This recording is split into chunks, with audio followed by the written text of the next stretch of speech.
Hi, congratulations on your new RV. We're really excited for you. Please make sure before you're signing that you bring the following items with you. If you're a cash buyer, please make sure that you bring a cashier's check, no personal checks at time of signing, or you may bring actual cash. If you're a finance customer, please make sure that you bring proof of insurance listing your specific lien holder. If you need that information, please call us ahead of time. Also, make sure that you bring all valid driver's license of all persons that will be listed on the title. If you have a trade that you're trading in with us, please make sure that you bring your 10-day payoff as well as your title and all persons who will be listed on the title of that trade. Arrive 30 minutes early before your appointment time so we can properly inspect your unit, and also make sure that you have the fridge on and running prior to arrival. If you have any questions, please feel free to give us a call at 810-686-0710. Thanks so much. Have a great day. Hello, it's Mike with TradeWinds RV Center, here to congratulate you on your purchase of your Cougar 314 QB. Here to walk you around this fifth wheel and show you how to use a few things, get the best out of your camping experience. Let's start by talking about arriving at the campsite. A couple things to take into consideration. On your campsite, your awning. There's plenty of room for that awning to come in and out. And over here on your off campsite, I want you to think about your slide. There's plenty of room for that to come in and out unhindered. Preferably nothing hanging over top of it. Then I want you to think about where your power and water connections are going to be. Your power cord stores inside your unit, just behind your tires on your driver's side of your tow vehicle. Then your water is all the way at the rear. So park accordingly so you can utilize the facilities at the campsite. Once you arrive, you can unhook your hitch by use your landing leg controls here. Simply extend or retract to bring them up or down. Get off your hitch, pull your vehicle completely away, then try to level it the best you can. I recommend getting a stick-on level and putting it on the side. Once your unit's closed, find the middle. Have someone watch that while you raise or lower it until you're level. Once you're level, we're going to go ahead and stabilize it. On the rear of your unit, you got some stabilizing jacks and 3/4 inch hand crank here. So put that on there. Run these down. Now I'm going to recommend stabilizing jack pads. Jack pads are going to protect the feet of your stabilizing jacks from dirt and debris and hot blacktops in the summer. Get a 2-pack of those from our store, get 10% off coupon. Put them down and run these down just until they're taut. You're only going to run these down just until you're there. You don't want to lift the unit at all. You only want to run these down to stabilize the unit. Remember, we already have the unit level. All we want to do at this point is stabilize it. So get the back 2 of them down. Once your unit's level and stable, we can hook up our power and water. Again, your power cord stores conveniently inside your unit. Once you're leaving, you can just push it all right back up in there. Big long 30 amp cord. Should you need to plug in at home or any other 110, then your convenience will be a 30 to 110 adapter. Got your power hooked up. Let's hook up our water. Pretty easy on this unit. You got a city water connection and a freshwater connection. First and foremost, your water pressure regulator. This water pressure regulator is going to reduce the water pressure to 40 to 50 psi, protecting the lines in your unit. Use this when putting fluid in here. Hook that up. Hook up your hose, but don't turn your hose on yet. Let's find your hot water heater. So over here on the campsite, just above your tires, is going to be your hot water heater. All we're doing at this point, folks, making sure your drain plug's back in there. Get that in there nice and snug. Once that's in there tight, you can go ahead and turn your hose on. Now, if your hose has been on for a little while, our unit's level and stable, you can go in and deploy the slide if you need. What you want to do is get in there and open up your water taps. Get the air flowing out of the lines. Once you got a nice steady flow of water, shut them off. Then you can turn on your hot water heater from indoors. There is an on-off electric element down here, set to off. The only time you ever want to turn that on, this piece here, is if you're hooked up to 110. There's the on-off switch. Don't turn it on if you're hooked up to anything else. A couple reset buttons. If this is bubbled out, simply come out and press that back in, and then you have your pressure release valve. Now let's say we're going to go camping and we're not going to use city water. We're not going to hook up at a campsite. We're going to go dry camping, or boondocking as they call it. In that case, you'll simply fill up your fresh water connection. No need for a water pressure regulator here. Simply use a hose.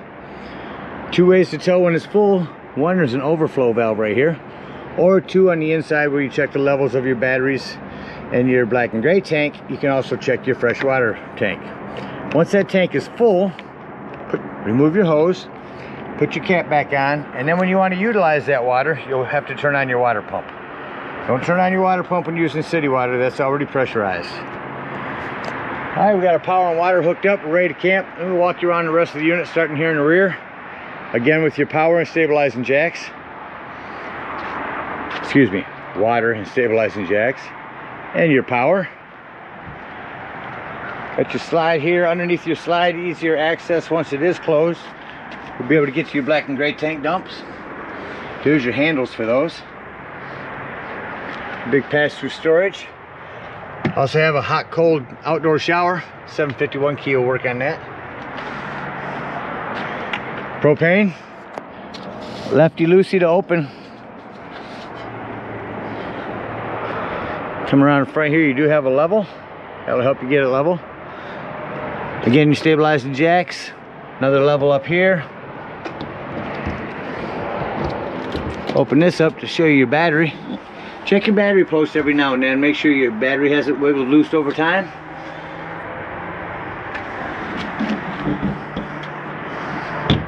Coming over to your other propane tank. Same thing over here, lefty loosey to open up. There's your regulator.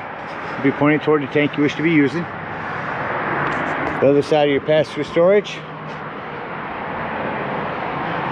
Got a manual awning here. I'm going to send you a separate video. I got Rusty here that shows how to set up manual awnings. They're pretty easy. You have a porch light, a vent for your microwave. This is an access panel to the back of your fridge.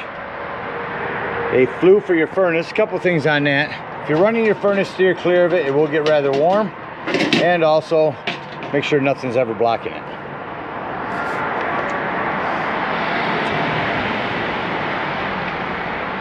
That about covers everything on the outside except for your big storage area back here.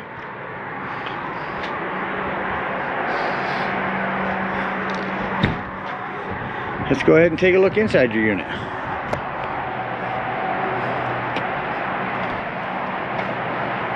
This nice grab handle for entryway. First thing I like to point out in every unit is the fire extinguisher.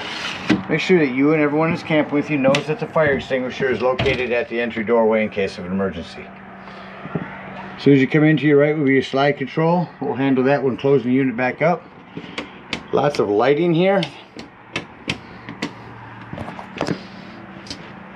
Come into the unit to your sound system. Here's your music. 3 different speaker zones. Indoors, outdoors, or the front bedroom. Or all 3. You're all prepped for a TV here. That's why I tell you, if you do put a TV here and you plug your cable in, before you run your digital channel scan at the campsites, make sure you push that green button, push this button until that green light is on. It's a digital channel enhancer and it'll allow you to pick up more channels. Your sofa, your table, simply wiggle this up and that'll remove your legs. Set your table down on this lip here, put your back cushions on top, and that'll give you another sleeping area. Come back into this far left corner behind your kitchen here. Down this corner is your 12-volt carbon monoxide propane detector. Now the reason I mentioned that's 12 volt, it's always running off your battery. So if you are boondocking, no battery disconnect on this unit, go ahead and disconnect one of your positive battery posts if you're going to be gone for the day. Otherwise this will run your battery down.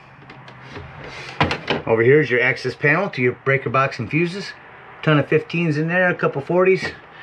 I'd recommend having some of those with you when you go camping. Your Dometic Fridge. We'll turn that on here. Push this in. We're on auto. Auto means when you're plugged in, you're running off electricity.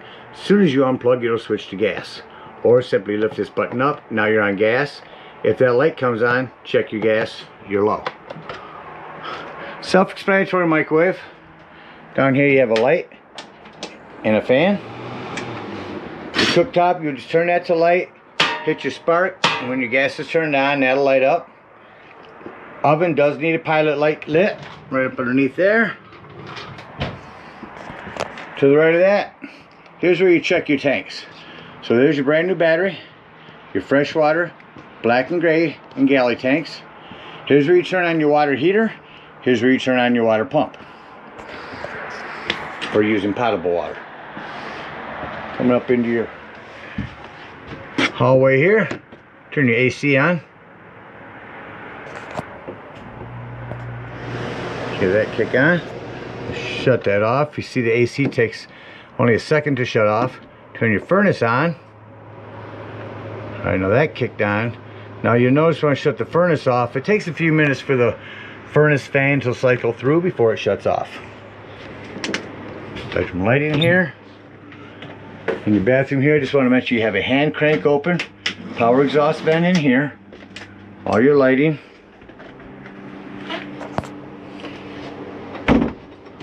.110 with GFCI reset next to your sink.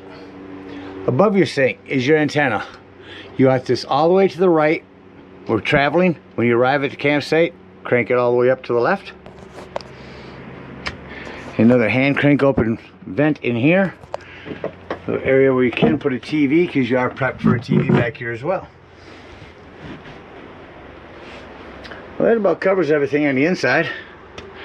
Let's act like we're leaving the campsite and get ready to close everything up. I like to start by coming over and shutting off all my interior lighting, because then I can walk through and see any lights that I need to individually shut off. I forgot we do have a bunk room back here. Lighting here, hand crank vat. Lots of individual lighting back here.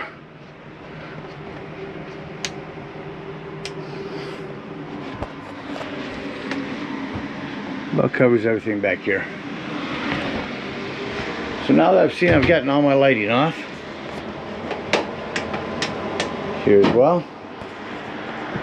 Doors and drawers. Walk through your unit, make sure all doors and drawers are closed, especially these. And if you have a TV, your TV tucked away, because we don't want that slide to rip off your doors there. So if you're going to push in, your slide's going to come in. See the importance of having that door there closed. Secure everything.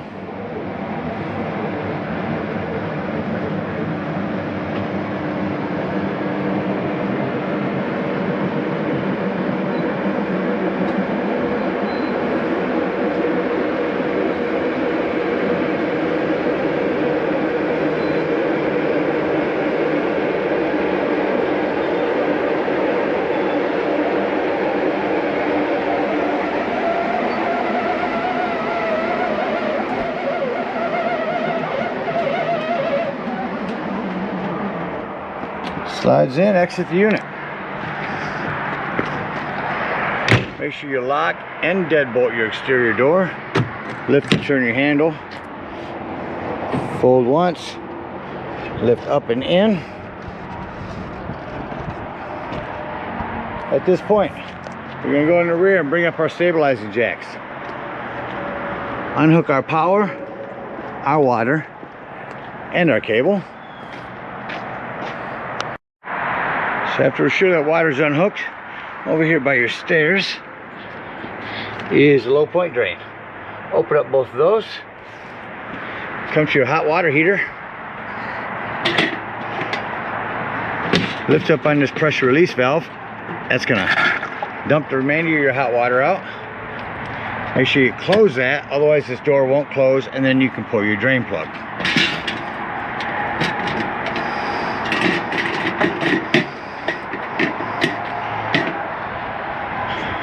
Come to the front, use your landing leg hookups to hook up your hitch, and head on down to the dump station. Now at the dump station, park accordingly. Your dump is going to be in front of your tires on your driver's side of your tow vehicle. 10-foot hose comes in your convenience pack. Hook that up. Come down here.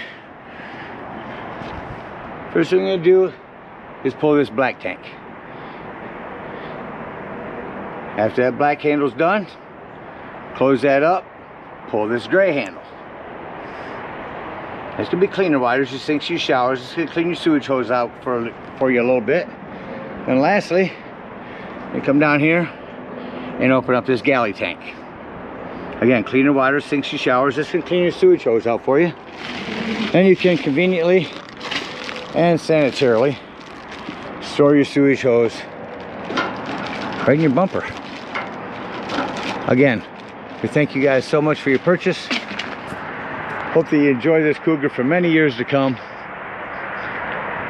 Happy camping.